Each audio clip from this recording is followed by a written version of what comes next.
आज एक बार फिर best education of mathematics bye AC sir के यूट्यूब चैनल के प्लेटफॉर्म पर आपका हार्दिक स्वागत। और आज हम लाए हैं फिर एक बार अनसॉल्व पेपर से high school exam 2024 set 822 HW। आज हम HW के सवालों का समाधान करके टास्क को पूरा करेंगे। तो बिना देरी किए हुए वीडियो को स्टार्ट करते हैं और क्वेश्चनों के समाधान का सिलसिला जारी करते हैं। तो क्वेश्चन बताते हैं कि लेफ है 12 और 21 बराबर 84 दिया गया है और मैथ है 12-21 होगा। तो कहने का मतलब यह है कि इन्होंने कह दिया कि यदि 12 और 84 अर्थात 12 and 84 LCM is 84, so HCF is question mark. कहना यह है कि दो संख्याओं का अगर लघुत्तम 84 है तो उसका हाईएस्ट कॉमन फैक्टर अर्थात महत्तम समापवर्तक क्या होगा। तो हमें सिंपल सी बात है जानने की जरूरत है कि HCF इज इक्वल टू दोनों संख्याओं का गुणनफल, दोनों संख्याओं का गुणनफल के अपान में एलसीएम अर्थात 84। 12 को 84 से 84 कैंसिल होता हुआ क्योंकि 84 दिया हुआ है। 21 12 21 एक मिनट सॉरी 12 21 दिया हुआ है कि एलसीएम बनाया गया है कि 84 है। तो अर्थात हमारा दोनों संख्याओं का गुणनफल लेना नितांत आवश्यक है। तो 21 चौक 84 4 बार में कटता हुआ 4 के तिहाई में 12 और बड़ी सरलता से हमको हाईएस्ट कॉमन फैक्टर 3 मिलता हुआ। तो अगर देखते हैं तो विकल्प में ए सही होता हुआ इंगित है 3। तो पहले सवाल का जवाब बिल्कुल आसानी से। इसी क्रम में एक बक्से में 6 नीली यानी ब्लू गेंदें 6 हैं और white 4 and red 8। Red 8। This is question number 1 and again task question number 2। इनका कहना है कि किसी एक थैले में 6 नीली 4 सफेद और 8 लाल गेंदें हैं। तो फिर नीले रंग की क्या प्रायिकता होगी अगर एक गेंद निकाला जाता है। तो सीधी बात है कि हम यहां पूरी गेंदों की संख्या देखेंगे तो 8 4 12 8 4 12 6 18 गेंद, 18 गेंद यहां है। यही NAS बन जाएगा, प्रोबेबिलिटी के लिए NAS बन जाएगा। अब चूंकि निकालना है ब्लू गेंद निकालना है तो नीली गेंद की संख्या जो NE कहाएगा उसकी संख्यात्मक नंबर 6 है। तो हम PE को NE/NAS के माध्यम से अप्लाई करा दें तो 6 के बटे में 18 जो मिलता हुआ 1/3 स्टैंड होगा। तो हम सी ऑप्शन के साथ जाएंगे, सी को लॉक करते हैं। सी 1/3। आगे हम तीसरे क्वेश्चन के लिए आते हैं। किसी बारंबारता बंटन में बहुलक और माध्यक 42 है। बहुलक की वैल्यू इन्होंने दे दिया है 42। बहुलक का मान as a 42 and median given 38.1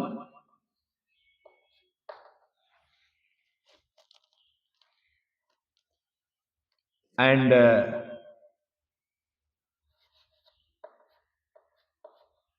mod x is equal to question mark. सवाल तीसरे क्वेश्चन के रूप में। तो इसका एक छोटा सा संबंध है, किसी वीडियो में आपने देखा भी होगा, इससे पूर्व के सेटों में संबंध, कि बहुलक जो है, बहुलक वास्तव में मध्यिका का 3 गुना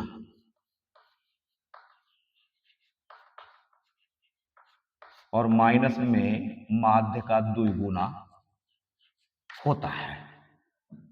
तो बहुलक के सीट पर बहुलक की वैल्यू भर दे, 3 के गुणक में मध्यिका की वैल्यू भर दे और माइनस में 2 माध्य, चूंकि अननोन है तो 2 के मल्टीप्लाई में माध्य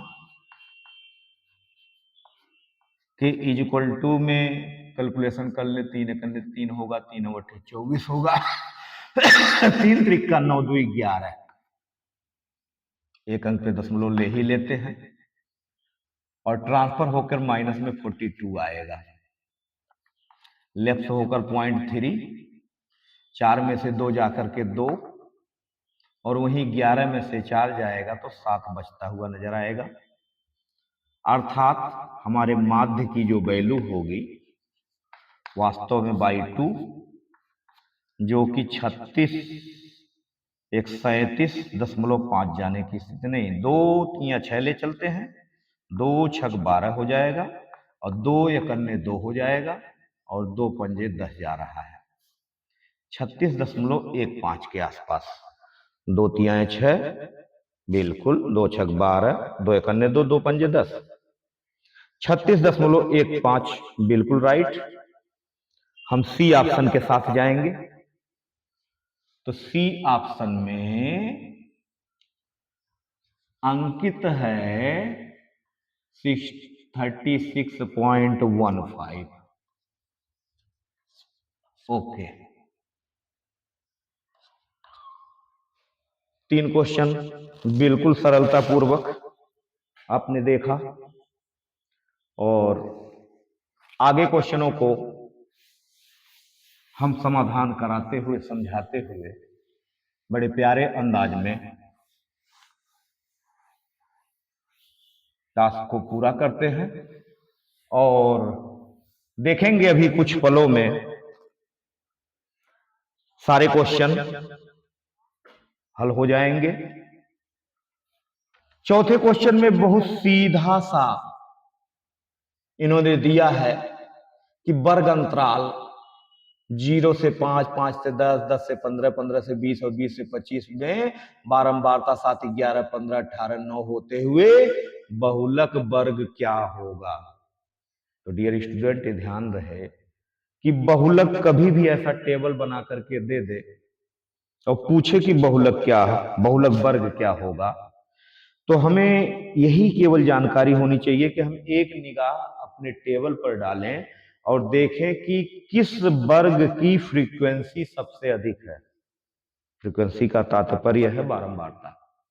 जिसकी बारंबारता सबसे अधिक होगी तो ऐसे में बारंबारता 18 है और 18 के सामने वर्ग है 15 और 20, तो 15 से 20 ऑप्शन डी में छपा हुआ है, तो हम ऑप्शन डी के साथ जाते हैं। ऑप्शन डी 15 से 20। मैंने इन्हें क्यों चुना? क्योंकि इनकी बारंबारता सबसे बड़ी है वास्तव में, इसीलिए इसको चुना गया। आगे 5वें क्वेश्चन के रूप में 52 पत्तों की एक अच्छी तरीके से फेंटी गई एक गड्डी में से एक पत्ता निकाला जाता है। तो शर्त क्या है? तस्वीर वाले पत्ते को प्राप्त करने की प्रोबेबिलिटी बताइए। यानी कि जो यहां हमारा एनएस काम करता है क्वेश्चन नंबर 5 के लिए, जो एनएस काम करता है वो पत्तों की संख्या हो जाती है टोटल, और एनई इनके कथन पर हम चलेंगे। एनई के लिए कथन क्या है? तस्वीर वाला पत्ता इनको चाहिए। प्रोबेबिलिटी में निकला हुआ पत्ता तस्वीर वाला है। तो तस्वीर के लिए 4 किंग होता है, 4 ही क्वीन होती है, और 4 जजमेंट के पत्ते दिखाई देते हैं, अर्थात 12 पत्ते हमको तस्वीर वाले मिलते हैं। तो अगर हम अपनी प्रोबेबिलिटी पर जिक्र करें तो NE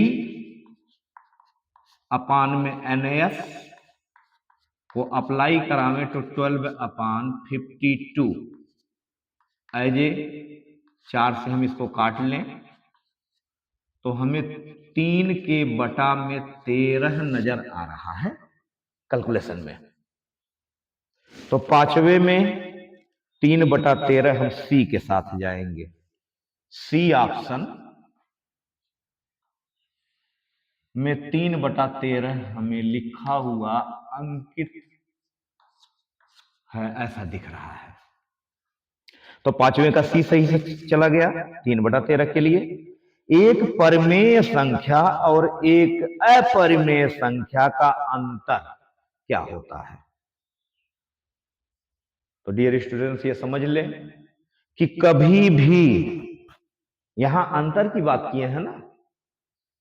by the way suppose that योग के रूप में हमारा क्वेश्चन बदल के आ जाता है कि एक परिमेय और एक अपरिमेय का योग क्या होगा, तब भी अपरिमेय। अंतर क्या होगा, तब भी अपरिमेय। तो चाहे योग पूछेंगे चाहे अंतर पूछेंगे, दोनों के दोनों स्टेज पर अपरिमेय प्राप्त होगा। तो हम सदैव अपरिमेय संख्या जो ऑप्शन ए है उसके साथ जाएंगे। तो यहां क्वेश्चन में हम जवाब देते हुए आंसर ए अपरिमेय, अपरिमेय ही प्राप्त होगी निश्चित रूप से। हम क्वेश्चन नंबर 6 को पूरा कराते हुए क्वेश्चन नंबर हम 7 की ओर आते हैं। क्वेश्चन नंबर 7 में क्या कहा जा रहा है, ध्यान दीजिए। निम्नलिखित में कौन सी एक परिमेय संख्या है? हम चारों को लिख के हम समझा देते हैं, क्योंकि दोनों परिमेय से आ गया है सामने लगातार। √3 अपान में √5 है, √2 में √7 है, और √5 प्लस √7 एंड √5 माइनस √7, और चौथे ऑप्शन में 12 हो जाएगा रूट, जैसा कि क्वेश्चन में दिया हुआ है। अब इस चारों में पूछे हैं कौन सा संख्या परिमेय है। तो ध्यान रखिए, परिमेय वही संख्या होता है जो p/q के रूप में व्यक्त किया जाए और साथ में वो वर्गमूल से यानी मूल से बाहर हो। सबसे बड़ी खास बात मूल से बाहर का होना और p/q का रूप देना। तो p/q तो अपनी अलग जगह पे है, लेकिन स्थिति यही होनी चाहिए कि वो रूट मुक्त हो। तो पहला हो नहीं सकता, दूसरे के चांसेस भी नहीं है, क्योंकि 7 दूना 14 कभी रूट से बाहर नहीं आ पाएगा, और 12 में भी 2√3 होता हुआ, अर्थात 3 लोग फेल हो गए। और यहाँ हम A square minus B square apply करें तो ये 5 माइनस 7 का रिजल्ट देता हुआ एक निगेटिव इंटीजर के रूप में पूर्णांक प्राप्त हो रहा है। यानी पूर्ण अंक का प्राप्त होना ही प्रमेय है, चाहे वो निगेटिव हो चाहे वो पॉजिटिव हो, लेकिन पूर्ण अंक हो। यानी कि रूट में होने की वजह से वो दशमलव में, चाहे शांत दशमलव में जाए चाहे अशांत दशमलव में जाए, लेकिन अगर दशमलव में नहीं पूर्णांक होता है तो वो परिमेय संख्या ही कहलाती है। तो ऐसे में हम ऑप्शन सी को सही करें तो बेस्ट है। ऑप्शन सी √5 + 7 एंड √5 - 7 को सही करते हैं। क्वेश्चन नंबर 8 के लिए अगर बात करें तो बिंदुओं ए कॉमा बी, क्वेश्चन नंबर 8 की चर्चा है। ए कॉमा बी व बी कॉमा माइनस ए, बी कॉमा माइनस ए के बीच की दूरी क्या होगी? तो दूरी का फार्मूला लगा दिया जाए, x1 - x2 का होल वर्ग y1 - y2 का होल वर्ग विथ पॉजिटिव। तो इसी क्रम में अंडर रूट में a minus B in whole square हो जाएगा और b plus A minus minus टकराएगा का होल स्क्वायर हो जाएगा, जो कि a square plus B square minus 2ab देंगे। और वहीं B square plus A square positive में 2ab देंगे फैक्टर के फार्मूले से, और 2ab negative and 2ab positive cancel होता हुआ A square and B square and B square 2 in bracket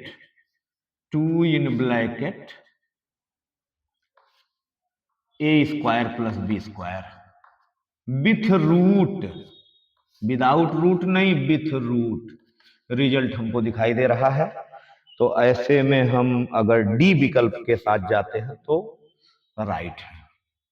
तो हम डी विकल्प में with root 2 in bracket A square plus B square प्राप्त कराते हुए 8वां क्वेश्चन कंप्लीट हुआ। 9वें क्वेश्चन में बहुत ही आसान क्वेश्चन रखे हैं। Question number 9, 4x square minus 4x plus 1 = 0 में शून्यांकों का योगफल होगा। तो शून्यांकों का अर्थात मूलों का, तो मूलों का योगफल अल्फा प्लस बीटा माइनस में b/a होता है, माइनस एडवांस है 4/4 मिलता हुआ 1। यस, तो हम अपने ऑप्शन ए को लॉक करें। यहां ऑप्शन ए पर 1 का प्रदर्शन है, राइट। तो क्वेश्चन नंबर हम 10 पे चले। कहते हैं रैखिक समीकरण के एक युग्म x - y = 8, x - y = 8 and 3x - 3y, 3x - 3y = 16। ऐसा हमको दो समीकरण दिया हुआ है और सवाल करता है कि इनके हलों की संख्या क्या होगी। तो देखिए, हलों का जहां तक मामला आता है, या तो अद्वितीय होगा यानी x का मान और y का मान जारी हो, या कोई हल नहीं होगा, अर्थात ऐसे समीकरण हमारे ना तो x मिलते हैं ना तो y मिलते हैं, सॉल्व करने पर वो दो के दोनों कटने के लिए राजी हो जाते हैं, तो फिर कौन सा मान मिलेगा। और तीसरा स्थिति ये बनता है कि अनंततः अनेक हल होंगे, यानी एक हल नहीं उसमें हम कितने भी अंक के माध्यम से देखते जाएं तो वो बहुत से हल को देता है, अनंततः हल के लिए।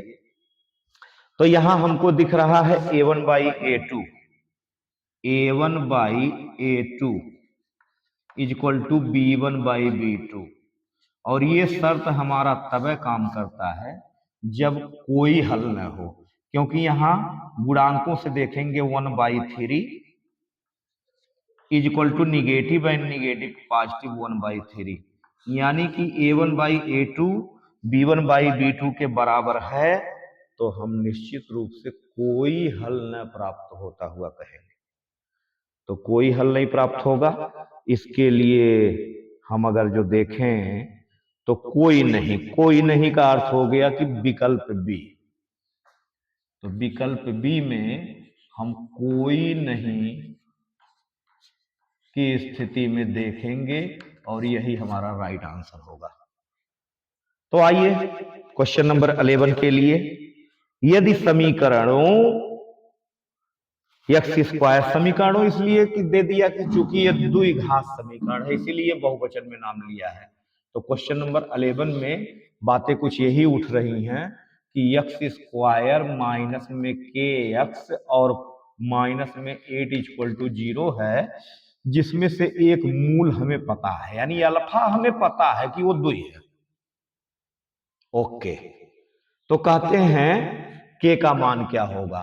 तो जेन्युइन बात है कि सबसे पहले हम अप्लाई कर दें alpha plus beta is equal to negative में B by A and A is equal to 1 and B is equal to minus K, C is equal to -8। तो माइनस में बी बाई ए, अल्फा सीटेड 2 apply कर दें and beta unknown करके के कह दिया जाए, तो बीटा की वैल्यू हमें k-2 मिलता हुआ नजर आया।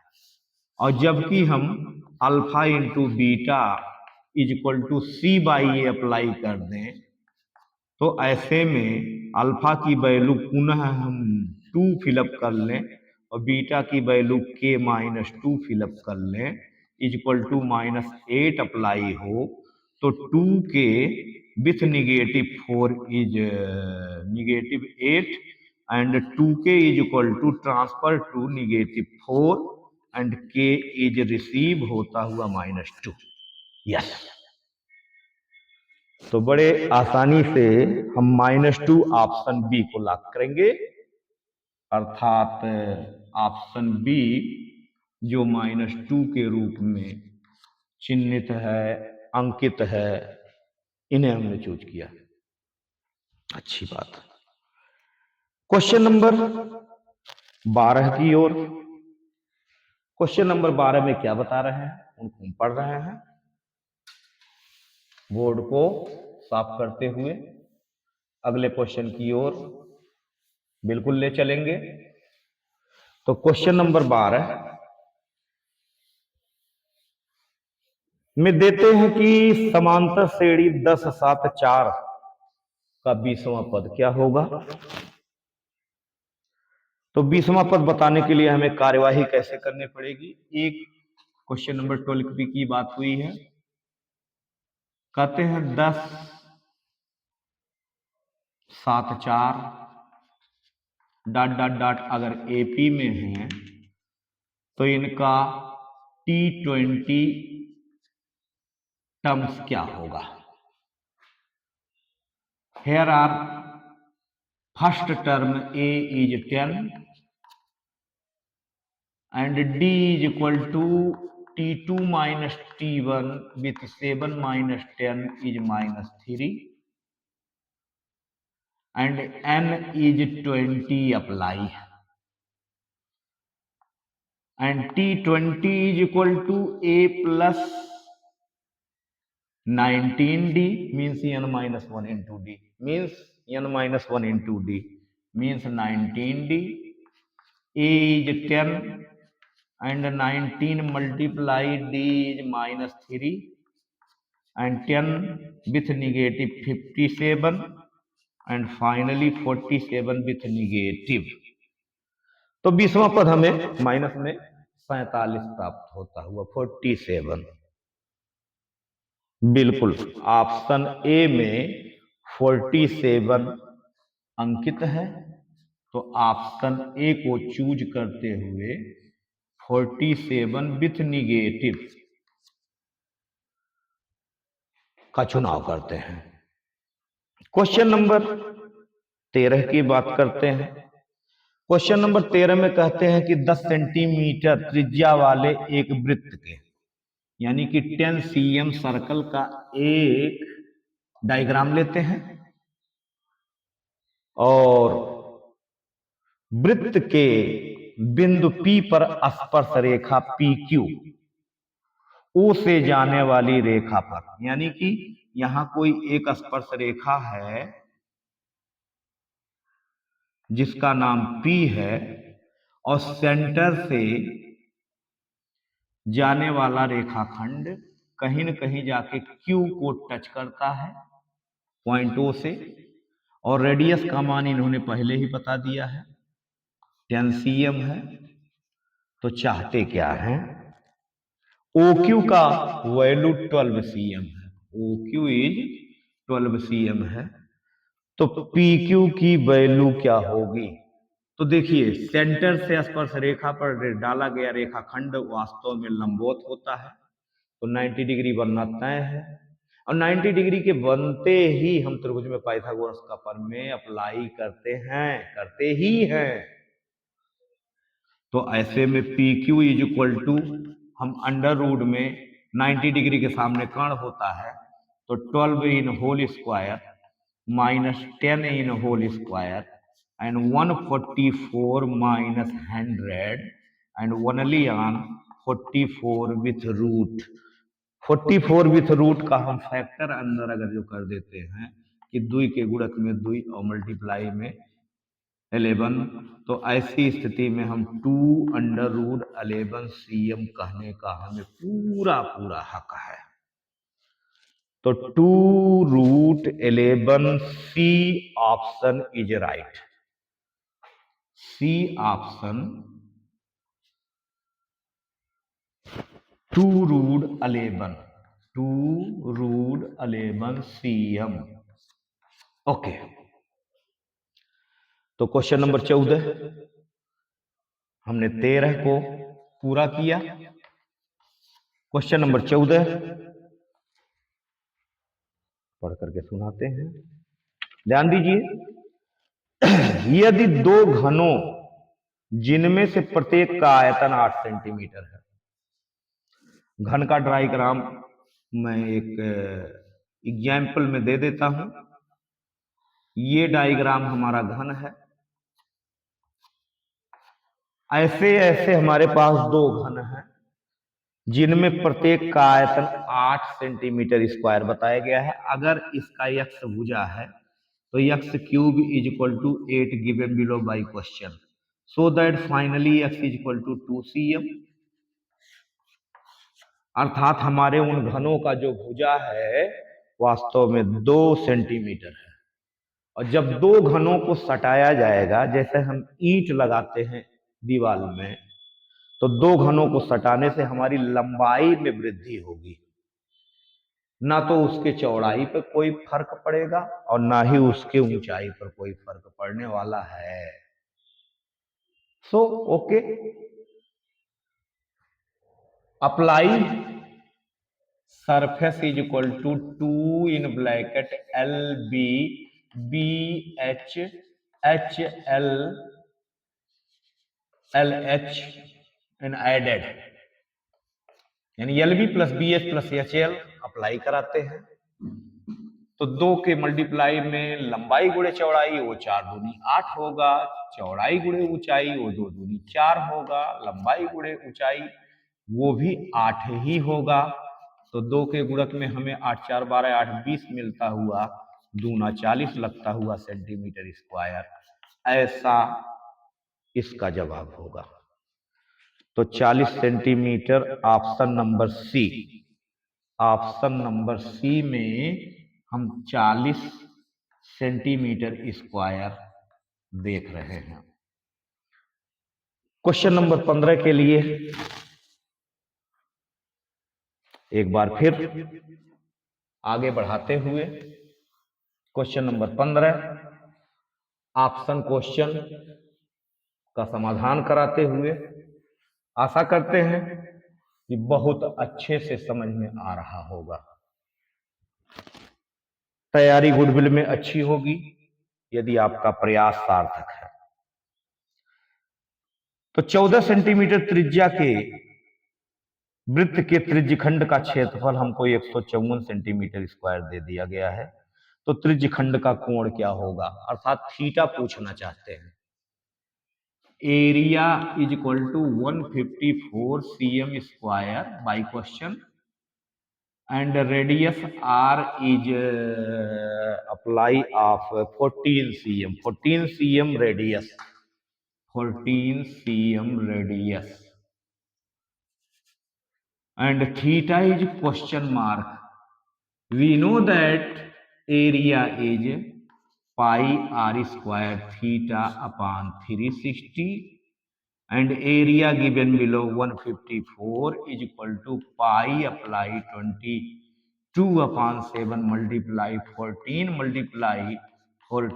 multiply theta unknown upon 360 degree and solve. 7 cancel off 2 time and 22 cancel off 7 time and 7 cancel off 2 time and 360 is equal to 4 theta. Finally 360 upon 4 theta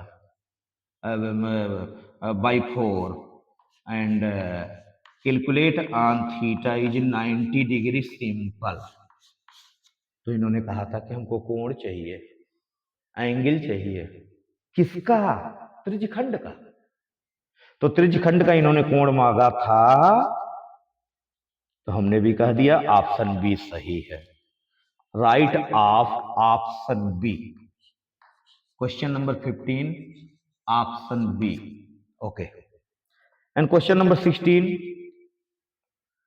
2 sin 30 into cos 30 value 2 sin 30, question number 16 2 sin 30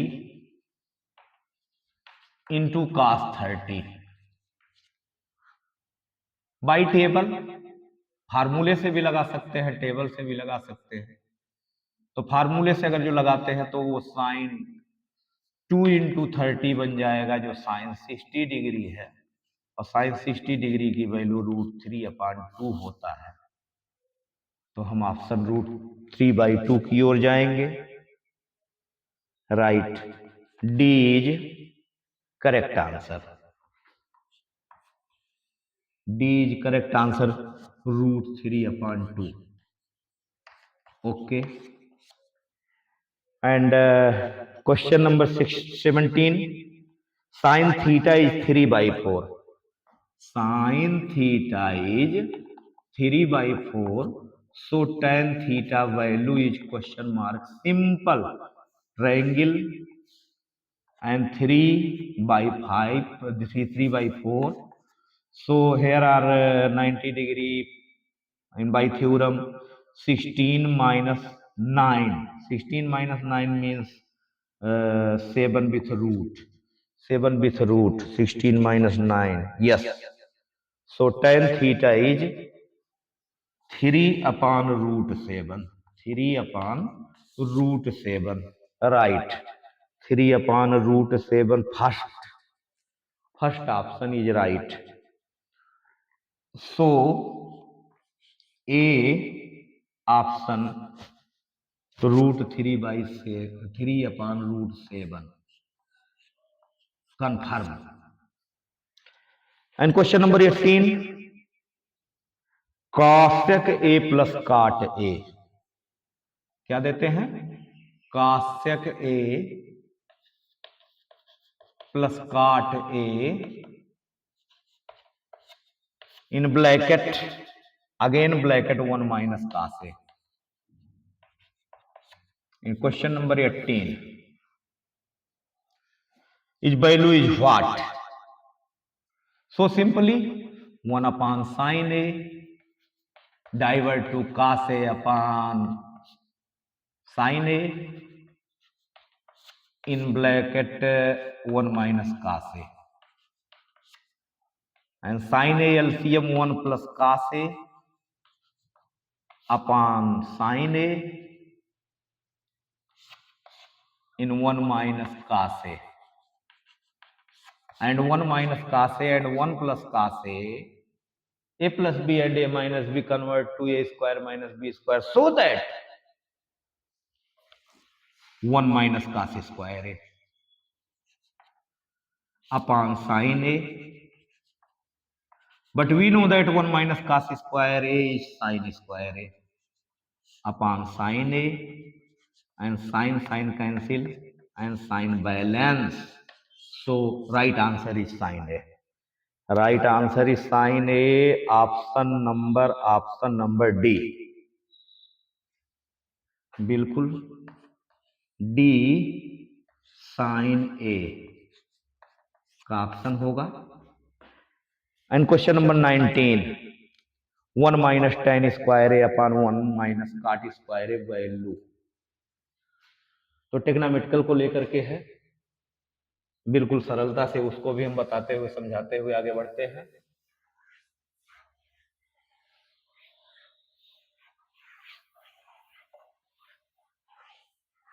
सारे सवाल बिल्कुल easy होते हैं, बस जरूरत है उन्हें तैयार करने की और उस पर अपना कमांड बनाने की।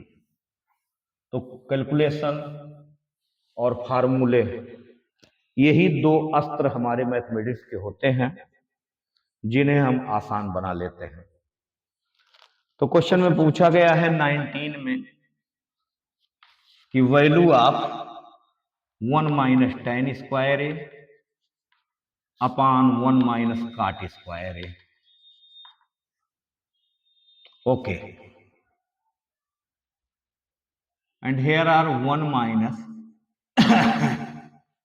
sin square A by cos square A and cos square A LCM, cos square A minus sin square A and upon 1 minus cos square A upon sin square A and LCM sin square A and sin square A minus cos square A। Okay,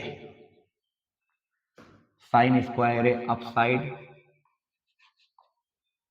means denominator, cos square A minus sin square A and cos square A, seat change कर लें, sin square A minus cos square A को cos square A minus sin square A, और seat change करने पे हमें प्रभाव पड़ेगा कि आगे निगेटिव हो जाएगा।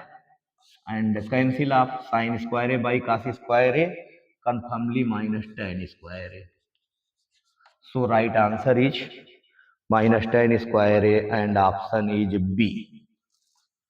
B option, tan square A with negative। Okay, and last question optional दिए गए चित्र में, आइए देखते हैं। इन्होंने 20 नंबर में एक डायग्राम दिया है जिसमें कुछ इस प्रकार से ट्रायंगल दिखाया गया है और PQR इनको शो किया गया है, PQR इनको शो किया गया है, और ST नाम का एक कोई रेखाखंड ऐसे इनको कट कर रहा है, और यहां 3 cm शो किया गया है, 1.5 cm शो किया गया है, 22.8 cm शो किया गया है, और यहां क्वेश्चन मार्क लगा दिया गया है, और इसमें बताया गया है कि ST और QP समानांतर है, ST और QP के समानांतर बताया गया है। तो ऐसी अवस्था में बताया जाता है कि आर टी के अपान में P T is equal to R S के अपान में क्यू एस वर्क करेगा, थेल्स के थ्योरम से। तो ऐसे में इस क्वेश्चन मार्क पे हम आर टी को आर टी ही लें, पी टी की वैल्यू 2.8 और आर एस की वैल्यू 1.5 एंड क्यू एस की value 3। So R T is equal to 2.8 multiply 1.5 upon 3 in cancel of 5 times, so 0.5 and 0.5 multiply 28, dead sure value 1.4 cm is RT value.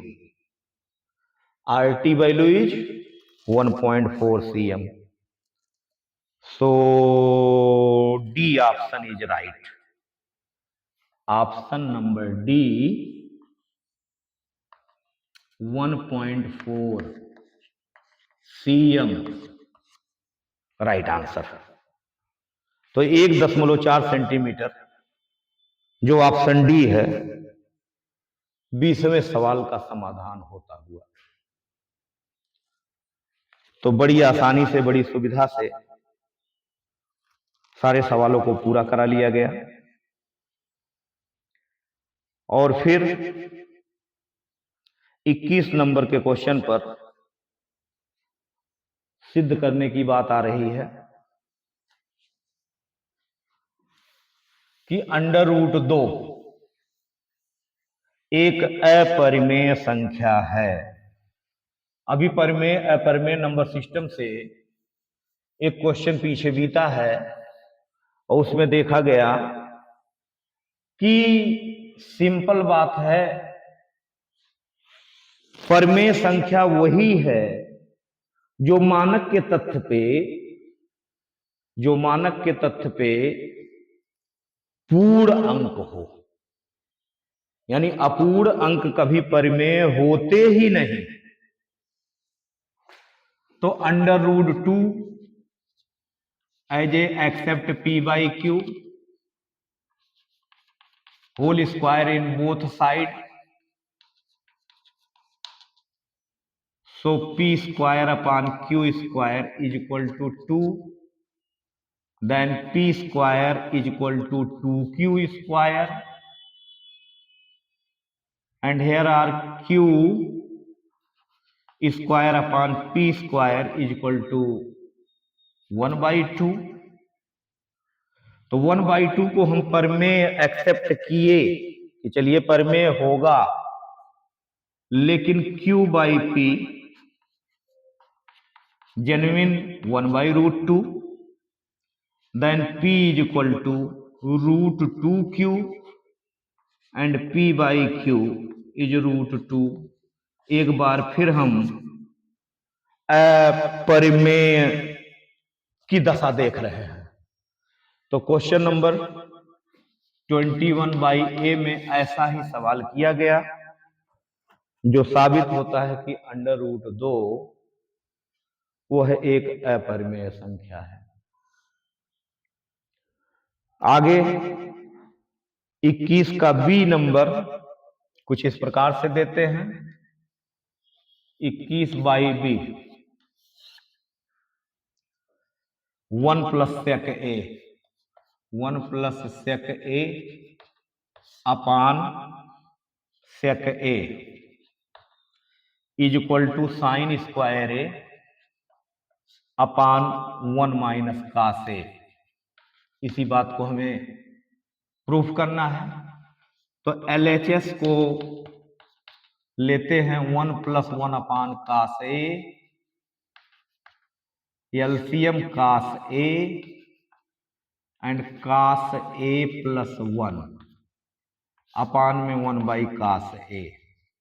कासे कासे खारिज हो जाएगा और 1 प्लस कास ए बचेगा और बाई 1 छिपा है, तो हम अंश का परमेयीकरण करा लें 1 minus cos A upon 1 minus cos A and up side A square minus B square में कन्वर्ट होगा 1 minus cos square A upon 1 minus cos A, but we know that 1 minus cos square A is sine square A. Why? Sin square a plus cos square a is 1. So sin square a upon 1 minus cos a, and finally this is right side. Okay, 21a and 21b simply solved. Okay, and 21 upon c, question number 21c.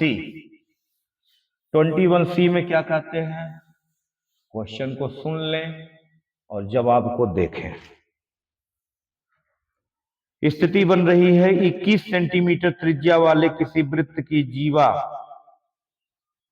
केंद्र पर समकोण अंतरित करती है, तो संगत लघुवृत्त खंड का क्षेत्रफल क्या बनने वाला है. तो कहने का मतलब यह है कि कोई सर्कल है, इस सर्कल में जो जीवा यहां की है वो सेंटर से 90 डिग्री का कोण बना रहे हैं, तो ये लघुवृत्त खंड का क्षेत्रफल क्या होगा.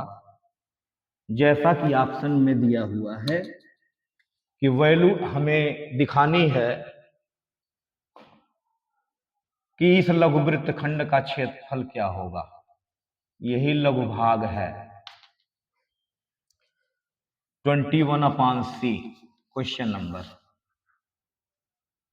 तो ऐसे में लघुवृत्त खंड का क्षेत्रफल apply r square in bracket pi theta upon 360 minus sine theta upon 2, इसी फार्मूले का उपयोग करके कैलकुलेशन किया जाए बेटर होगा. Are given below 21 cm. 21 cm is radius, so 21 in whole square in bracket pi 22 upon 7 multiply theta is 90 and upon 360 minus sin 90 by 2. Okay, and 441 in 90 cancel up 4 time, in cancel up 2 time, in 11 time, so 11 upon 14 minus sin 90 is 1. We know that minus means sin 90 is 1 by table, so 1 by 2 here are calculate, and 14 in LCM, so 11 minus 7 and 41 multiply 4 upon 14. Yes, and 4 multiply 1 4 and 6 and again 17. Check कर लें, 4 एकन्ने 4 होगा, 4 चौके 16 होगा, 4 चौके 16 एक 17 होगा, और 22 में 14 तो है ही. तो ऐसे कंडीशन में 14 के एकन्ने 14, 3 बचेगा, 6 उतरेगा, 36 होगा, और 14 दूना 28 जाएगा, और 28 में 8 जोड़े तब 36 मिलता है, और 14 छक 84 कैंसिल हो रहा है क्या. फिर से चेक कर लें, 14 एकन्ने 14 होगा, 3 17 36 होगा, 14 दूनी 28, 2 30 36 8 14 छक 84, 126 सेंटीमीटर स्क्वायर इस लघुवृत्त खंड का क्षेत्रफल बनता हुआ नजर हो रहा है या नजर आ रहा है. तो एक बार चेक कर लेते हैं आंसर शीट से. 21 का सी बिल्कुल 126 सेंटीमीटर स्क्वायर. तो आगे बढ़ते हैं इसी क्रम में. आगे क्वेश्चन दिया हुआ है जिनको हम रीड करते हैं। निम्नलिखित आंकड़ों का बहुलक क्या होगा? निम्नलिखित आंकड़ों का बहुलक क्या होगा? तो ध्यान देने की बात यह है कि बहुलक में सबसे पहले हम गौर करते हैं अपने वर्ग पर। वर्ग आमाप जो होता है वो कितने के डिफरेंस पे चल रहा है, वही एच अलाट किया जाता है। तो 15 से 20, 20 से 25, 25 से 30 पता चल गया कि h इज 5 है। और क्वेश्चन नंबर एक बार फिर से रिपीट करके डिनोट कर देते हैं। तो h इक्वल टू 5 है। और सबसे बड़ी जो फ्रीक्वेंसी होती है इनकी, सबसे बड़ी फ्रीक्वेंसी f1 अलाट किया जाता है, जो यहां सबसे बड़ी फ्रीक्वेंसी के रूप में 10 है। और 10 के जो पहले हमारी बारंबारता होती है उसे हम f0 से अलाट करते हैं, जो कि है 9। और उसी f1 के बाद आने वाली बारंबारता को f2 से अलाट किया जाता है, जो कि है 3। कंफर्म? तो बहुलक के सूत्र को भी याद रखना आवश्यक है। जो L प्लस L अलाट होता है, इसी आमाप में जो वर्ग अंतराल है उसकी निम्न सीमा। तो सबसे बड़ी फ्रीक्वेंसी है 10 और 10 बनाता है 30 और 35। तो L इक्वल टू हम 30 अप्लाई कर दें और L plus in bracket formula चलता है f1 minus f0 upon 2f1 minus f0 and minus f2 in multiply h। इसी फार्मूले को याद रखना आवश्यक होता है। तो L is 30 and f1 is 10 minus f0 is 9 upon 2f1 as a 2 multiply 10 minus में f0 9 माइनस में f2 3 multiply h is 5। Confirmly बस इसी को सॉल्व करने की जरूरत है। तो सॉल्व करने के लिए क्या होगा? 30 plus 1 upon 20 minus 12 multiply 5 and 30 plus 5 upon 8। अब इसी को काटेंगे, 6 बार चलेंगे, 8 छक 48 होगा, क्योंकि नीचे हमको 8 मिल रहा है और ऊपर हमें 5 मिल रहा है। तो 8 छक 48 2 होगा, 8 दूनी 16 जाएगा और 8 पंजे 40 जाएगा। तो 30 के दशमलव में 625 जो आता हुआ नजर आ रहा है, वास्तव में यही हमारे बहुलक की वैल्यू होने वाली है। अच्छी बात है। तो बहुलक कभी भी अगर पूछा जाता है तो आप इसी क्रम में क्वेश्चन को हल कर लेंगे। उस बिंदु के निर्देशांक ज्ञात कीजिए जो बिंदुओं 4, -3 और 8, 5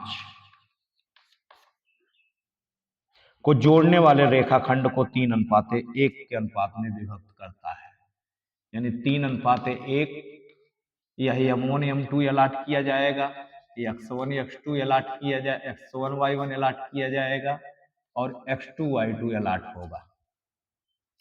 फिर x equal to formula m1 y2 m2 m1 x2 m2 x1 upon m1 plus m2। m1 3 multiply x2 8 plus m2 1 x1 4 upon m1 plus m2 means 3 plus 1। 8 3 24 होगा, प्लस 4 होगा और बटे में 4 होगा। 24 4 28 मिलता हुआ, 4 7 28, 7 बार में कैंसिल होकर x की वैल्यू हमें 7 रिसीव हुआ। ठीक इसी प्रकार से हम y के वैल्यू के लिए भी अप्लाई कर देंगे यही फार्मूला, बस x2 और x1 पर y2 और y1 बैठाना है। तो ऐसे में 3 के मल्टीप्लाई में y2 मीन्स 5 है, और प्लस यम क्या फार्मूला का था, m2, 1 के मल्टीप्लाई में y1 माइनस 3 होगा, और अपान में 3 + 1 तो वर्क करेगा, तो 5 3 आए 15 मिलेगा, माइनस में 3 होगा और बटे में 4 आएगा। 15 में से 3 निकल कर 12/4 को हम 3 बार में काट करके 3 कर सकते हैं। तो वो पॉइंट हमें 7,3 पॉजिटिव होने के नाते वैसे अंतः विभाजन का नाम लिया ही गया था, नहीं किस अनुपात में है तो अंतः लिख देंगे, क्योंकि यहाँ धनात्मक वैल्यू आने पर अंतः करते हैं और ऋणात्मक वैल्यू आने पर वाह्यतम कहा जाता है निश्चित रूप से। 21 के एफ वाले क्वेश्चन में हम आते हैं। 21 नंबर का एफ,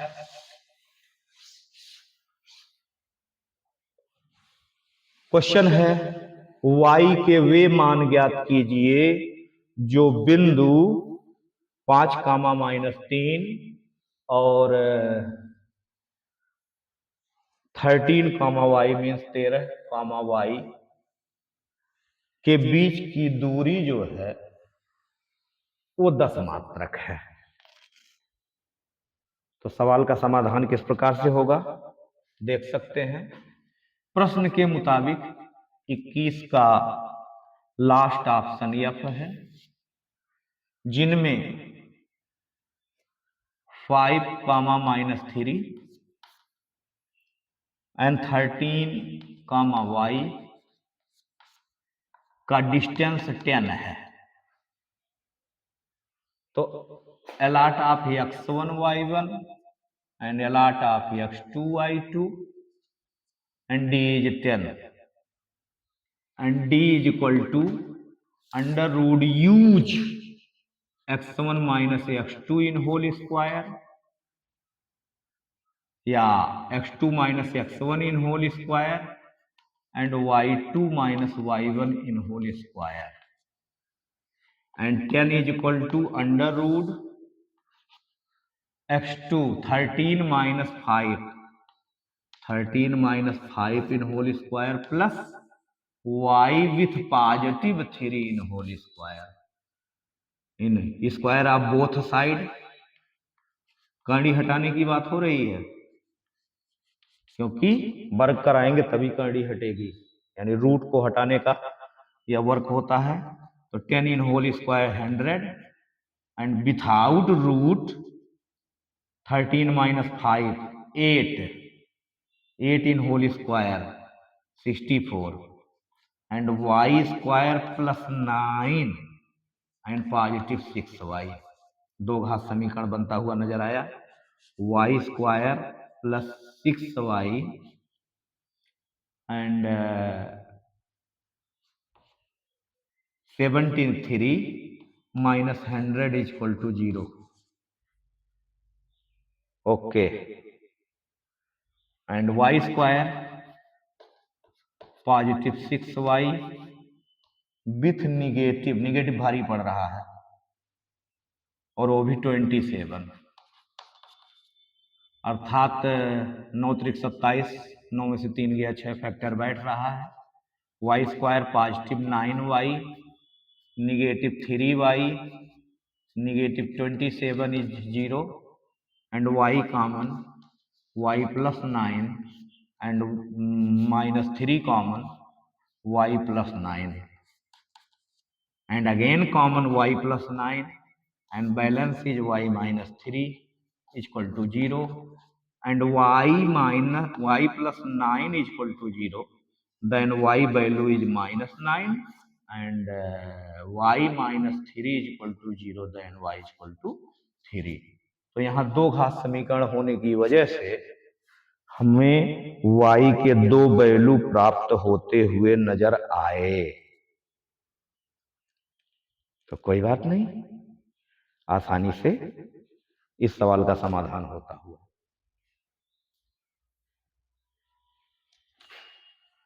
क्वेश्चन नंबर 22 की ओर आते हैं। यहां भी हमें ए से लेकर एफ तक सवालों का समाधान होगा और ध्यानपूर्वक आगे देखें और आपका पूरा पूरा टास्क समाप्त होता हुआ आप जरूर देखेंगे। बिल्कुल, तो घबराने की बात नहीं होती है। लॉन्ग वीडियो समय दे करके, नोट्स बना करके तैयारी के लिए बहुत ही रोचक होता है और हम उम्मीद करते हैं कि इससे आपकी तैयारी बहुत बेहतर होगी।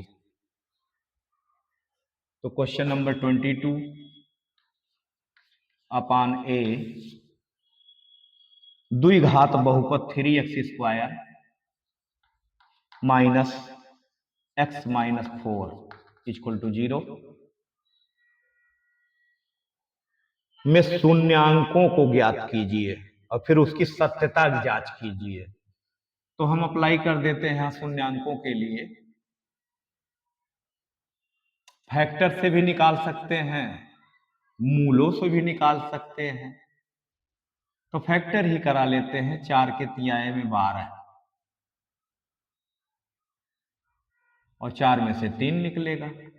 3x² माइनस में 4x प्लस में 3x negative 4 equal to 0 and x common 3x minus 4 and plus 1 common 3x minus 4 equal to 0 and 3x minus 4 and x plus 1 equal to 0. At 3x minus 4 equal to 0, then x equal to 4 by 3 and x plus 1 equal to 0, then x equal to minus 1. So here are alpha and this is beta. And alpha plus beta, alpha plus beta, ये जांच की बात हो रही है। Answer तो आ चुका है।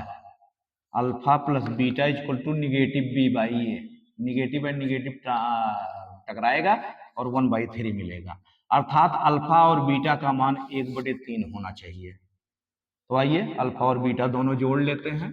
4/3 with negative 1, 3 LCM and 4 minus 3 equal to 1/3। बिल्कुल हम सही है। और अल्फा इंटू बीटा की स्थिति दिखाते हैं अगर जो, तो अल्फा इंटू बीटा की वैल्यू होती है c/a, जो माइनस में 4/3 देगा। और अल्फा इंटू बीटा का मान अगर देखा जाए तो 4/3 के मल्टीप्लाई में negative 1 is result in negative 4/3। अर्थात हम जांच का भी प्रक्रिया पूरा किए कि हमको सही होता हुआ नजर आ रहा है। तो यही इस सवाल का कहने का पूरा पूरा शर्त था। 22 के बाई बी में आते हैं और उस क्वेश्चन का समाधान करते हैं।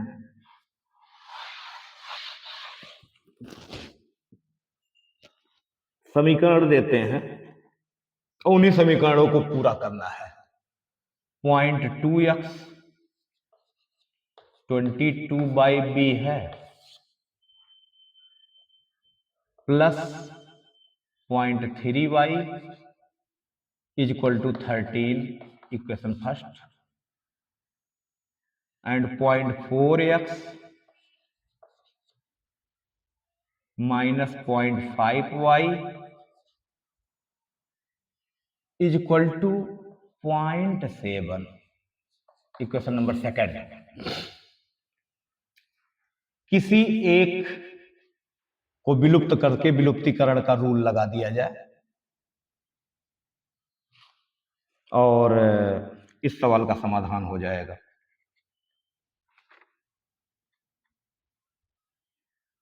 ओके,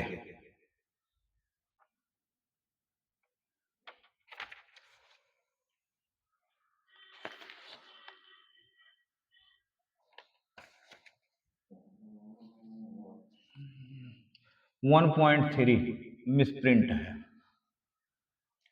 तो मल्टीप्लाई 2 करा देते हैं अगर समीकरण नंबर 1 में, तो हमारा समाधान हो जाएगा, अर्थात 0.4x माइनस में 0.6y and 2.6 with third number. चिन्ह समान है तो घटाने का जिक्र होगा, negative and positive and negative and cancel, positive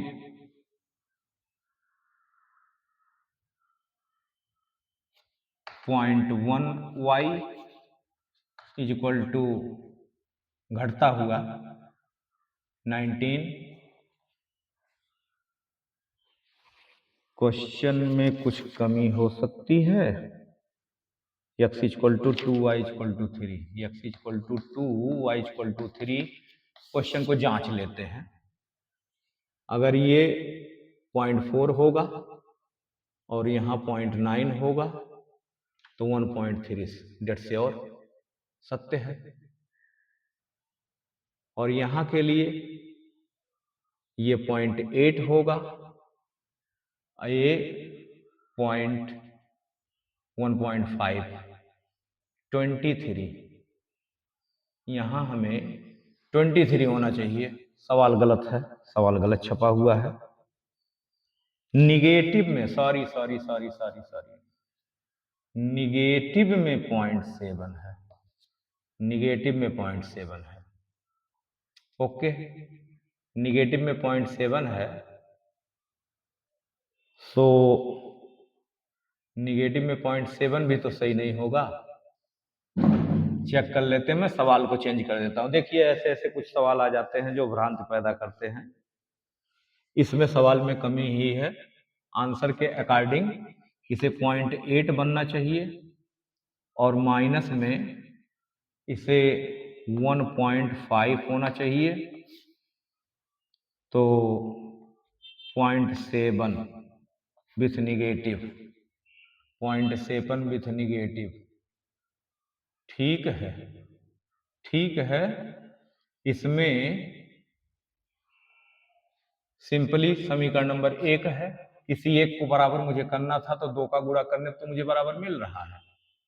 ये पॉजिटिव है, छोटी सी मिस्टेक कैलकुलेशन के आधार पे, तो negative and negative and negative, so cancel and negative 11 1.1 y equal to negative 33 and cancel y equal to दशमलव से दशमलव जाता हुआ y की वैल्यू हमें 3 प्राप्त हो रही है, और y की वैल्यू हम फिलअप करा लेते हैं 0.2x plus 0.3 multiply 3 is equal to 1.3 and 0.2x is equal to 1.3 with negative 0.9 and 0.2x is equal to 0.4 and point cancel x equal to 2।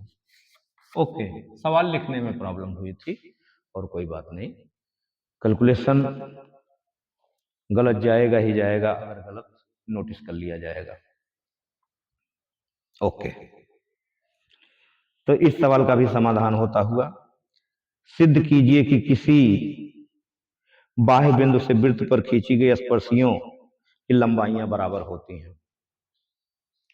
इस सवाल का समाधान कहीं किसी अन्य वीडियो में भी हो सकता है, संदेहात्मक रूप से कह रहे हैं, लेकिन फिर भी सवाल को फिर से देख लिया जाता है। क्या करना है, सवाल फिर से देख लेते हैं, कहीं कोई प्रॉब्लम नहीं, कहीं कोई दिक्कत नहीं है। आसानी से अगले सवाल पर जो इन्होंने कहा है मैं उस शर्त को पूरा कर रहा हूं कि कोई सर्कल है, इस सर्कल के किसी बाह्य बिंदु से, suppose that this is P and this is O,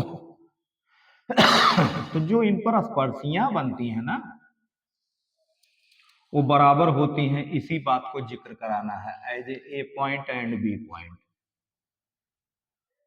तो कहते हैं सिद्ध करना है, सिद्ध करना है, क्या सिद्ध करना है? AP is equal to BP, यही बात हमको सिद्ध करना है।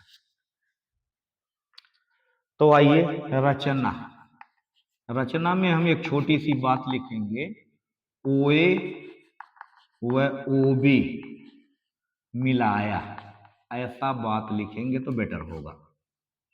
तो डॉट लाइन से मिला देते हैं, डॉट लाइन से मिला देते हैं।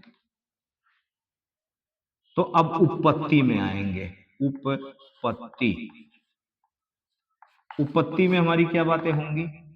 ध्यान दीजिए, उपपत्ति में हमारी क्या बातें होंगी? ट्रायंगल OPA, ट्रायंगल OPA व ट्रायंगल OPB, OPB में क्या होगा? OA बराबर OB, OA बराबर OB ले लीजिए इक्वेशन नंबर फर्स्ट, और कमेंट में कर दीजिए कि वो त्रिज्या है, क्योंकि वृत्त की त्रिज्या बराबर होती है। और साथ में OAP, OAP angle OAP is equal to OBP, equation second लगा दें और कह दें कि केंद्र से स्पर्श रेखा पर डाला गया रेखाखंड वास्तव में समकोण होता है, 90 डिग्री होता है। तो दोनों 90 होंगे, इसलिए हम इसको बराबर दिखा रहे हैं। और OP is equal to OP, 3 number, यहां समकोण का जिक्र कर सकते हैं। और तीसरे पायदान पर उभयनिष्ठ है, कॉमन पॉइंट है, देख लीजिए, उभयनिष्ठ।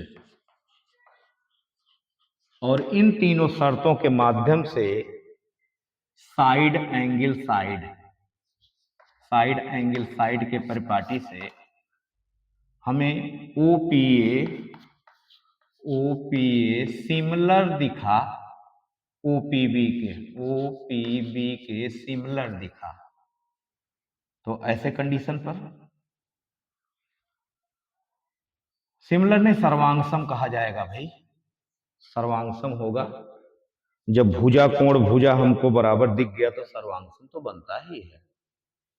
तो ऐसे परिस्थिति पर सर्वांग सम यानी सभी रूपों से सम, अगर OB OA के बराबर है और यह उभयनिष्ठ है, तो बचा हुआ तीसरा भुजा AP जो होगा वो बचे हुए BP के बराबर होगा।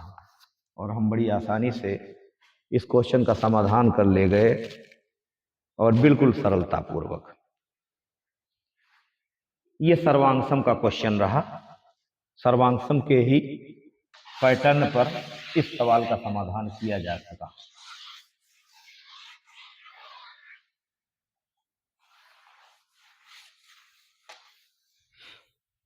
आगे जो है सिमिलरिटी पे आधारित एक क्वेश्चन आ रहा है, सिमिलरिटी पर आधारित एक क्वेश्चन आ रहा है। क्या क्वेश्चन है? सिद्ध कीजिए कि त्रिभुज ABC में भुजा BC पर कोई बिंदु D इस प्रकार से है, यानी कि ABC का एक ट्रायंगल ले लेते हैं और जिनमें D भुजा, D पॉइंट BC पर कोई बिंदु है, मिडिल पॉइंट नहीं है, ये नहीं कहा गया है, मिडिल पॉइंट नहीं है, D कोई बिंदु है, जिनमें ADC यानी यह वाला कोण BAC के बराबर दिखाया गया है, BAC के बराबर दिखाया गया है। तो सिद्ध कीजिए CA²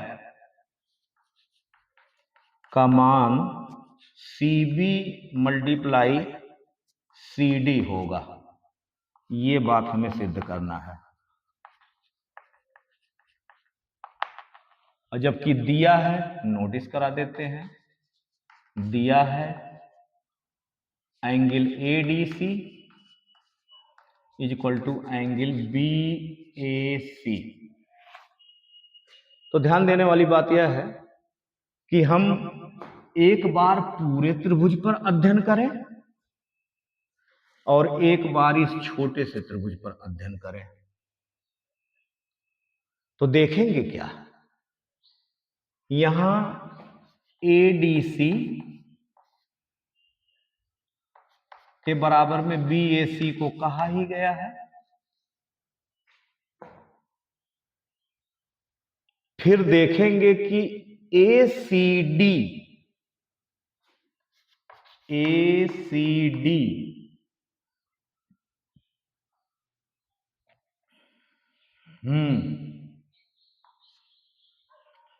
बराबर ACB उभयनिष्ठ दिख रहा है, उभयनिष्ठ दिख रहा है।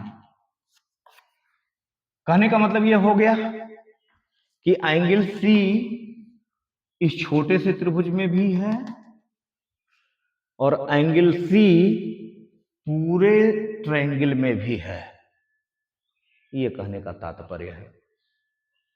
तो ऐसी स्थिति में जो बचा हुआ इनका तीसरा कोण है वो बचे हुए तीसरे कोण के बराबर ही होगा। किसी त्रिभुज में दो कोण अगर बराबर हो जाए ना तो तीसरा कोण का बराबर होना निश्चित होता है। बस इसी शर्त को लेकर के कह दिया गया ABC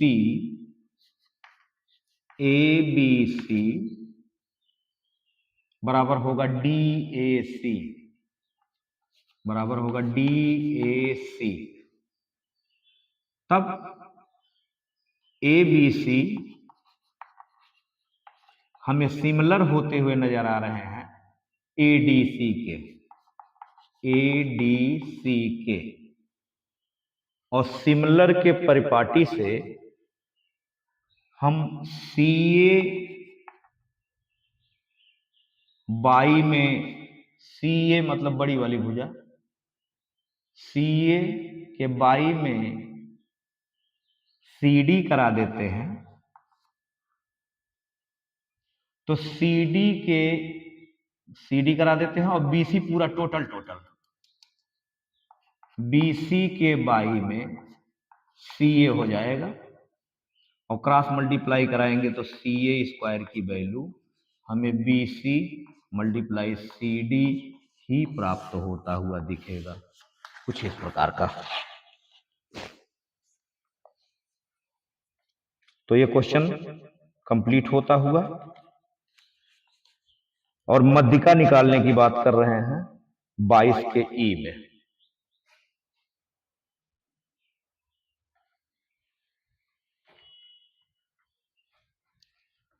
क्वेश्चन नंबर 22E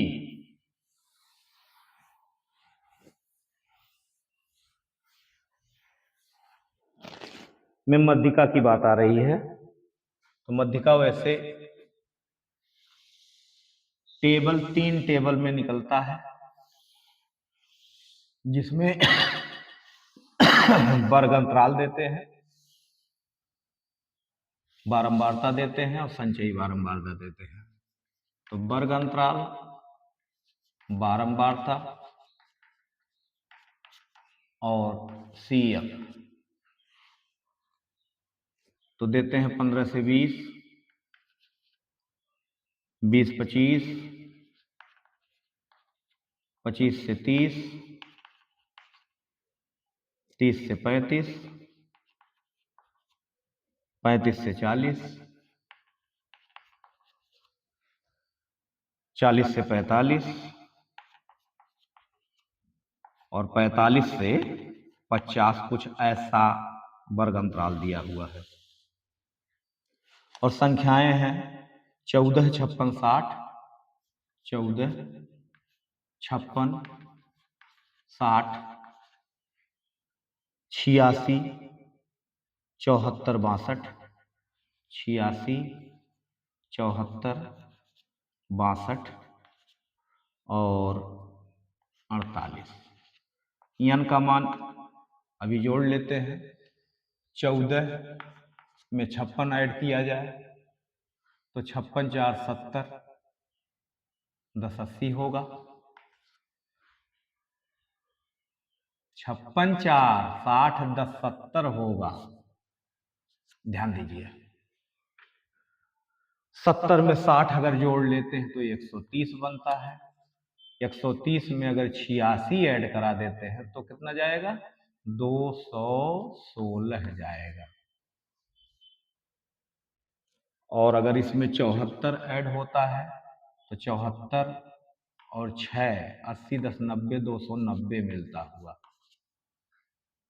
और अगर इसमें 62 जोड़ेंगे तो 352 की स्थिति बनती हुई जाएगी। और एट लास्ट 52 48 500 मीन्स 400 पूरा कराते हुए, तो 400 हमें यन का मान मिल गया। यन बराबर 400 को एक सम संख्या कहा जाएगा। तो सम 400 का आधा 200। 200 के नजदीक में जो हमारी संख्या आ रही है वो 216 है। और 216 के ऊपर कैपिटल सी अलॉट कर दिया जाता है। और 216 के सामने आने वाला 86 स्मॉल एफ होता है। और L1 L2 यहाँ अलॉट होता है। और यहाँ मिडिन के रूप में L1 प्लस L2 minus L1 upon small f n/2 minus c count कर लेते हैं। तो L1 30 plus 35 minus 30 upon small f के रूप में 86 in bracket 400/2 minus 130 and 30 plus 5 upon 86 in bracket 200 minus 130 and 30 plus 5 multiply 70 upon 86 and 30 plus 350 upon 86। और इन्हीं को कैलकुलेट करके आप आंसर दे दीजिए। तो मध्यिका की वैल्यू 30 और 35 के बीच में आएगा, जो इस सवाल का समाधान होता हुआ। फिर एफ में जो हमारा क्वेश्चन 22 पर ही किया गया है, वो बहुत सिंपल है, प्रायिकता से है, जिसका समाधान हम सरल शब्दों में समझाते हुए बताते हैं। और उनका भी समाधान होगा, निसंदेह समाधान होगा। तो आए, एक पासे को एक बार फेंका जाता है। ध्यान दीजिए, जब पासे की स्थिति एक हो गई तो NS को तो नोट ही कर ले। तो निम्नलिखित में प्रायिकता ज्ञात कीजिए कि अभाज्य संख्या। मामला जब अभाज्य का आ रहा है तो वहां NI के लिए लिया जाएगा 1, 3 व 5, अर्थात 3 संख्या में हमें प्राप्त हो रहा है। तो इसकी प्रोबेबिलिटी जो बन जाएगी, P जो बन जाएगा, वो NI अपान NS काउंट करते हुए 1/2 रिसीव हो जाएगा। ये तो फर्स्ट। इसी में सेकंड क्वेश्चन भी लागू कर रहे हैं कि संख्या 2 और 6 के बीच, 2 व 6 के बीच अगर कोई संख्या आ जाती है तो 3 होंगे, 4 होंगे, 5 होंगे, फिर 3 लोग हमें काउंट मिल रहे हैं। तो इसकी जो प्रोबेबिलिटी बनेगी PE, वह भी NI अपान NS से 3/6 होता हुआ 1/2 का जवाब होगा। तो इस प्रकार से 22वां क्वेश्चन के 6 क्वेश्चन कंप्लीट होते हुए आपको मिले। फिर आते हैं क्वेश्चन नंबर 23 के लिए। क्वेश्चन नंबर 23 में दिया गया है कि किसी समांतर श्रेणी के प्रथम 8 पदों का योगफल 64 है। किसी समांतर श्रेणी के प्रथम 8 पदों का योग 64 है। फिर और प्रथम 17 पदों का योगफल 289 है। तो प्रथम पद और सार्वांतर क्या होगा? शर्त के मुताबिक एक बार फिर हम सवाल को नोटिस कराते हैं। प्रथम 8 पदों का योग यानी कि S8 = 64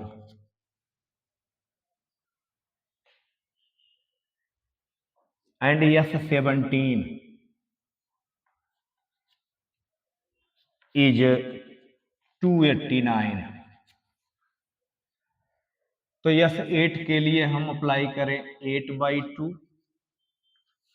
into A plus 8 - 1 into D is equal to 64।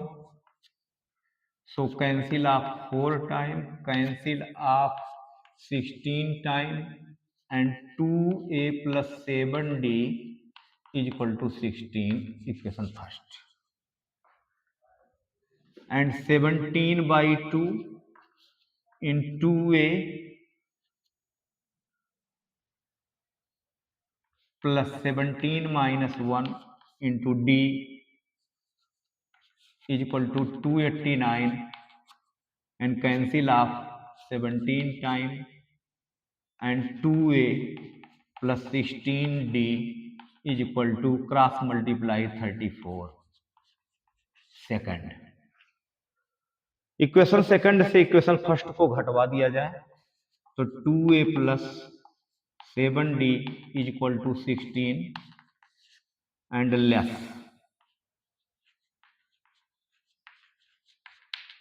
Negative and negative and negative cancel. 9D is equal to 14 में से 6 गया 8, D is equal to 2 मिलता हुआ। D की वैल्यू हम कहीं भी फिलअप कर लें, एक नंबर में ही फिलअप करके दिखा देते हैं। तो 2A plus 7 into 2 is equal to 16, then 2A is equal to 16 minus 14, yes, and 2A is equal to 2, then A is 1। तो सवाल में पूछा गया था कि इसका प्रथम पद क्या होगा और इसका सार्वांतर क्या होगा। तो हमें प्रथम पद के रूप में 1 प्राप्त हुआ और वहीं सार्वांतर के रूप में 2 प्राप्त हुआ। तो ऐसा इस सवाल का समाधान होता हुआ। फिर आगे इसी का अथवा एक क्वेश्चन देते हैं। तो इस सवाल का जवाब हम अगले सवाल को पढ़ करके फिर उसका भी सॉल्यूशन हम आपको बता रहे हैं। हमारी ये मेहनत सार्थक होगी यदि आप इससे नोट्स बनाते हैं, इनसे तैयारी करते हैं और बेहतर से बेहतर मार्क लाते हैं तो सार्थक है। क्वेश्चन कहते हैं अथवा 34 का। 34 में अथवा दिया हुआ है जिनमें से हमें केवल एक ही क्वेश्चन करना होता है। ध्यान रहे, कुछ बच्चे ऐसे होते हैं कि किसी खंड का दोनों क्वेश्चन कर देते हैं और किसी खंड को छूते ही नहीं है। बहुत बड़ा मिस्टेक है, तो कभी भी ऐसा न करें, यह सुझाव है। एक रेलगाड़ी एक समान चाल से चलकर 180 किलोमीटर की दूरी तय करती है, तो यदि चाल 5 किलोमीटर प्रति घंटा अधिक होता तो यात्रा में उसे आधे घंटे का कम समय लगता। तो सामान्य चाल क्या है? तो हम सामान्य चाल को x किलोमीटर प्रति घंटा कहते हैं, km/h। तो फिर कहते हैं कि अगर वो अपने सामान्य चाल से जा रहा है अर्थात time is equal to distance upon velocity से डिस्टेंस है 180 km upon velocity is x. मान लिया सामान्य चाल जो है वो x किलोमीटर प्रति घंटा मैंने माना है। अब ऐसे में अगर अपने चाल को बढ़ा देंगे यानी t2 इज इक्वल टू, तो वही दूरी 180 x प्लस 5 घंटे में आएंगे और ये t1 घंटे में आए हैं। तो ध्यान दीजिए, जब हमारी चाल बढ़ेगी तो समय का मान कम लगेगा। धीरे चाल से कोई जाता है तो अधिक समय खर्च करेगा, तेजी से जाता है तो कम समय खर्च करेगा। यानी कि t1 कहीं भारी पड़ेगा t2 से। इसलिए शर्त के मुताबिक t1 माइनस t2, t1 भारी है, t1 minus t2 is half and t1 is 180 upon x minus में 180 अपान में x plus 5 equal to 1/2। Solve करने के कंडीशन में 180 को हम कॉमन ले लें तो थोड़ी सुविधा मिल जाएगी। तो 1/x minus 1/x plus 5 and 1/2 x in bracket x plus 5 and x cancel x plus 5 and minus में x plus 5 cancel is x equal to 1/2। So x and x cancel और नतीजा क्या होगा 18 पचे 90 900 upon x square plus 5x equal to 1/2। Cross multiply अगर दिखाते हैं तो x square plus 5x equal to 1800 और ऐसी अवस्था में x square plus 5x minus में 1800 इक्वल टू 0। फैक्टर बैठाएं, 45 और 40 में तोड़ेंगे तो बेटर होगा। X square plus 45 x minus 40 x minus 1400 and x common x plus 45 and again minus 40 common x plus 45 equal to 0 and x plus 45 and x minus 40 equal to 0, then x plus 45 is 0, then x equal to minus 45 and x minus 40 is 0, then x is 40. So negative value invalid and right value x is 40 km per hour. Sure. तो इस सवाल का बिल्कुल अच्छे से देख सकते हैं और ध्यान यही देना चाहिए ऐसे सवाल में, चाल और समय में, यदि हमारे चाल का मान अधिक होगा तो समय का मान कम लगेगा और अगर जो हम धीरे धीरे धीरे धीरे चाल से चलते हैं तो टाइमिंग की वैल्यू वैसे वैसे वैसे बढ़ती चली जाएगी। बस इसी सिद्धांत को मन से कभी विचलित न होने दें तो फिर ऐसे सवालों का समाधान कराने में कभी कोई गलती नहीं आ सकती है। इसी क्रम में एक गोलाकार कांच के बर्तन का बेलनाकार गर्दन है, यानी एक कोई गोलाकार बर्तन है, इसमें एक बेलनाकार गर्दन लगा हुआ ऐसा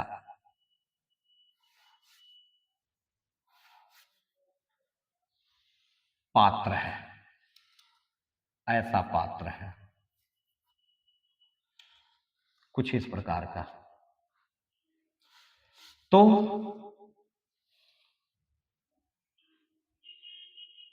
लंबाई 7 सेंटीमीटर और व्यास 2 सेंटीमीटर है, इसका डायामीटर 2 सेंटीमीटर है और गर्दन की लंबाई जो है वो 7 सेंटीमीटर बताया जा रहा है।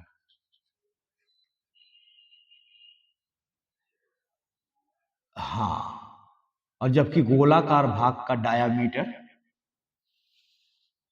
8.4 cm बताया जा रहा है, राइट। तो इसकी रेडियस जो बनेगी वो इनका आधा हो जाएगा, 4.2 cm। तो इस पात्र में अगर गर्दन तक पानी भरा पड़ा है तो कितना पानी भरा जा सकता है, यही कहा गया है। तो पानी भरने का मतलब हो गया आयतन। तो आयतन V इज इक्वल टू गोले का आयतन, और प्लस बेलन का आयतन, बेलन का आयतन।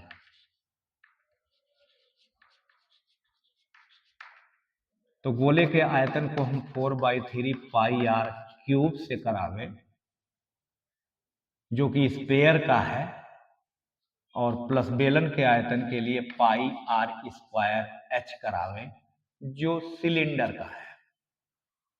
तो यहां से हम पाई को बाहर कर सकते हैं और अंदर 4/3 के अपान में आर क्यूब, आर का मतलब वही है, आर का मतलब वही है 42। तो 42 इंटू 42 इंटू 42, 42 3 टाइम, और प्लस गर्दन 2 सेंटीमीटर है तो 1 गुणे 1 और गुणे एच माने 7, अर्थात हम यहाँ 22/7, और अंदर से हम 7 कॉमन यदि ले लें, जबकि 3 से इसको कैंसिल कराते हुए हम 42 14 लिख सकते हैं। तो 4 के मल्टीप्लाई में 1.4 मल्टीप्लाई में 4.2, और यहां से हम 7 कॉमन निकाल लेते हैं तो पॉइंट में 6 बचाएंगे और प्लस में 1 कह लेंगे, क्योंकि 7 मैंने बाहर निकाला है, 7 से 7 कैंसिल हो गया। 22 के ब्रैकेट में यहां हमें 14 चौका 56 मल्टीप्लाई में 0.6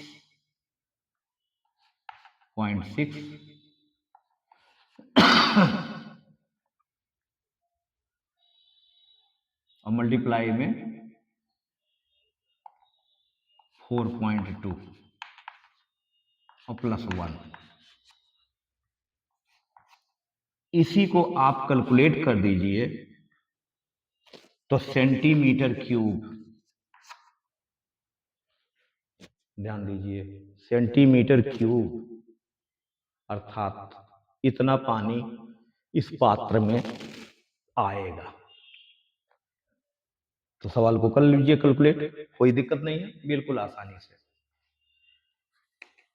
काफी बोर हो गए होंगे, लेकिन ठीक है, मेहनत करना बनता है।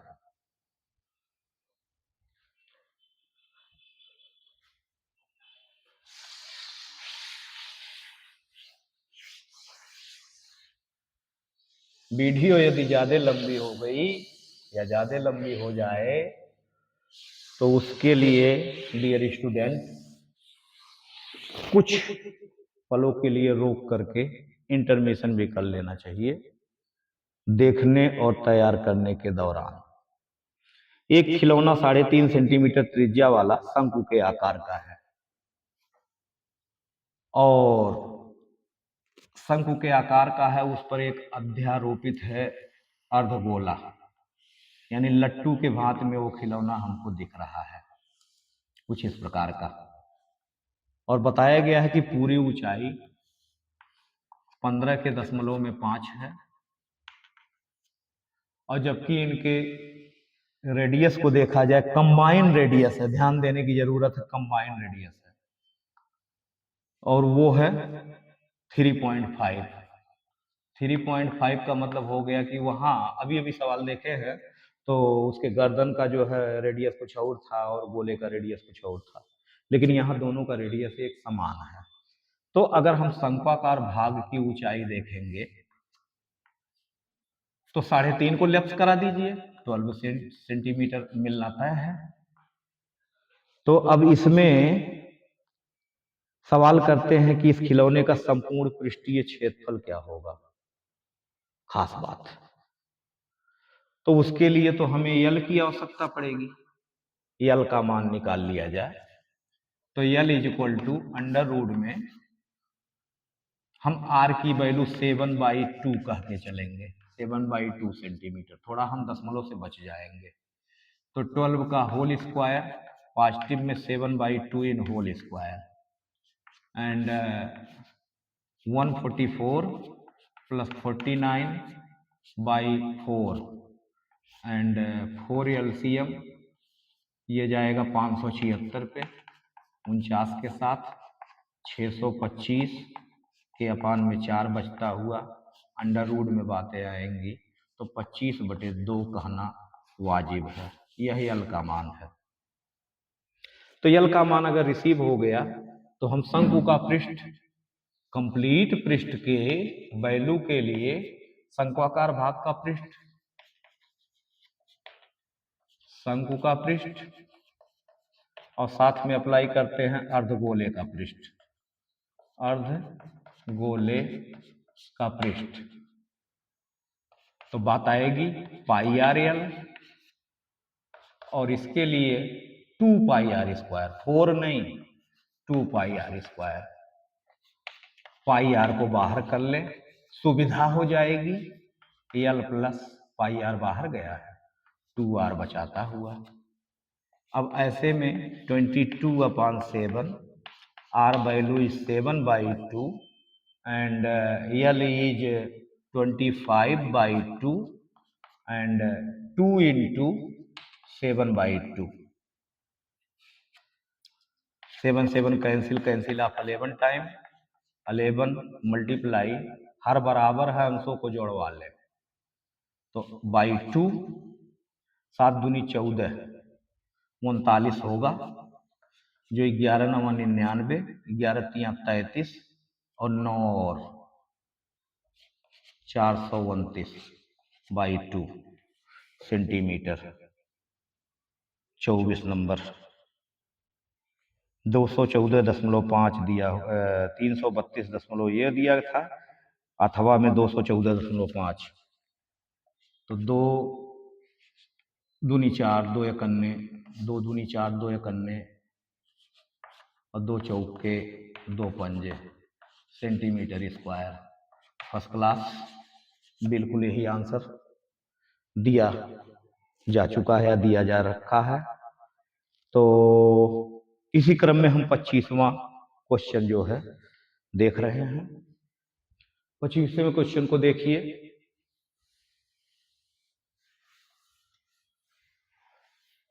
कहते हैं हाइट एंड डिस्टेंस से क्वेश्चन लिया गया है, और इस सवाल का समाधान कुछ इस प्रकार से होगा।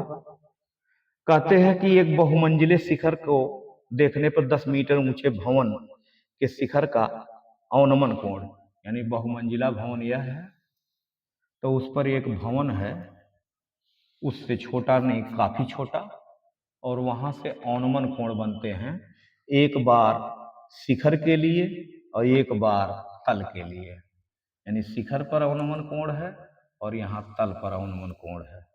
शिखर का अवनमन कोण और तल का अवनमन कोण दोनों दिया गया है, जो 30 डिग्री 45 डिग्री है, 30 डिग्री और 45 डिग्री है।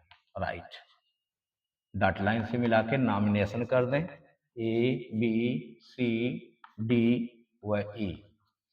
अब इसमें बताया गया है कि भवन 10 मीटर है, 10 मीटर भवन की ऊंचाई है, और पूरी हाइट को हम h ले लेते हैं, और इस ऊंचाई को हम जानना चाहें तो h-10 की रूपरेखा देंगे। अच्छी तरीके से फिगर आपका ट्रेस है, और यहाँ x को एक्सेप्ट करके ट्रायंगल ऑफ ABC की बात की जाए तो एकांतर कोण से क्या होगा, यहाँ 30 डिग्री बनेगा, और यहाँ 45 है तो यहाँ 45 बनना तय है। तो ऐसी स्थिति में tan 45 = h/x, then 1 = h/x, y1 cross equal to x equal to h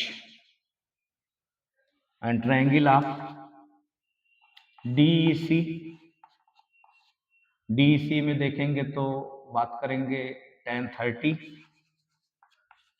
degree is equal to h minus 10 upon x 1/√3 is equal to h minus 10 by x and cross multiply √3h √3h and 10√3 is equal to only x and √3h minus 10√3 is equal to h।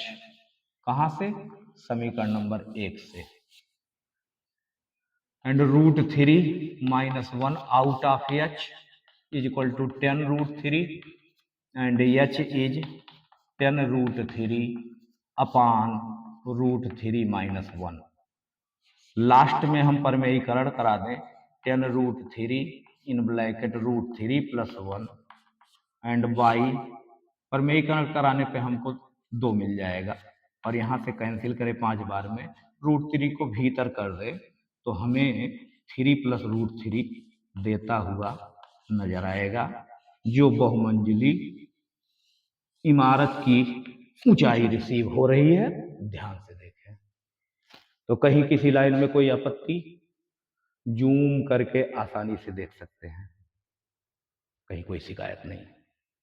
तो आसानी से हमें इस सवाल का जवाब प्राप्त होता हुआ। और हम अगर 25वें सवाल के अथवा पे आते हैं, ये हमारा क्वेश्चन नंबर 25 था। क्वेश्चन नंबर 25 को हल किया गया है। अब 25 के अथवा में वो भी हाइट एंड डिस्टेंस से सपोज दैट इस सेट पे हाइट एंड डिस्टेंस ऊंचाई और दूरी के 3 क्वेश्चन लगातार दे दिए गए हैं। संयोग है, मिल जाते हैं ऐसे चांसेस, तो क्यों नहीं। उम्मीद करते हैं कि आने वाले समय में ऐसा चांसेस बिल्कुल आएगा और आपके जो मार्क होंगे वो बिल्कुल स्टैंडर्ड होंगे और बेहतर छवि होगी। तो क्वेश्चन कहते हैं 25 के अथवा में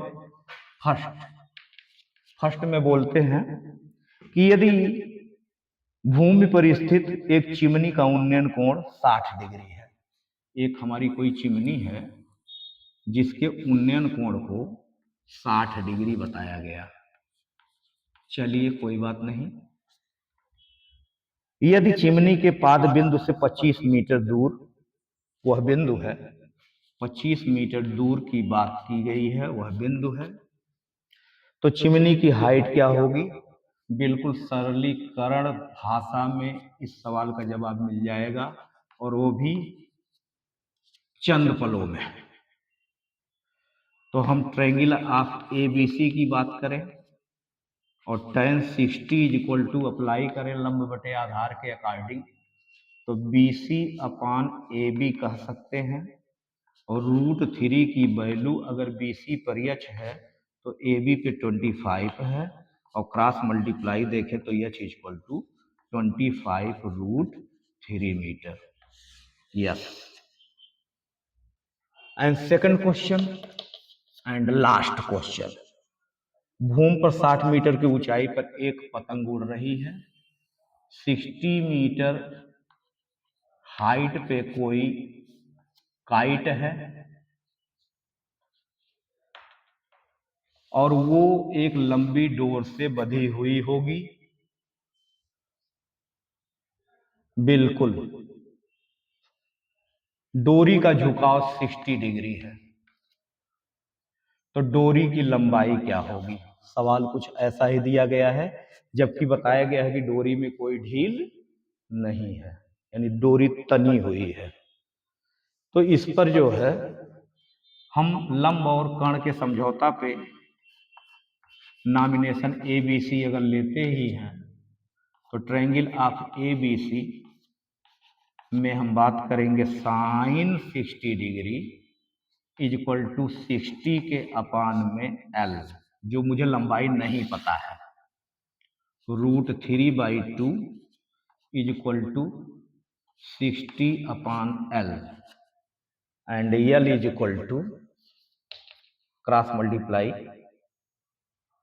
120/√3, multiply √3 and multiply √3, so 120√3/3 in cancel of 40 time and 40√3 meter. This is length of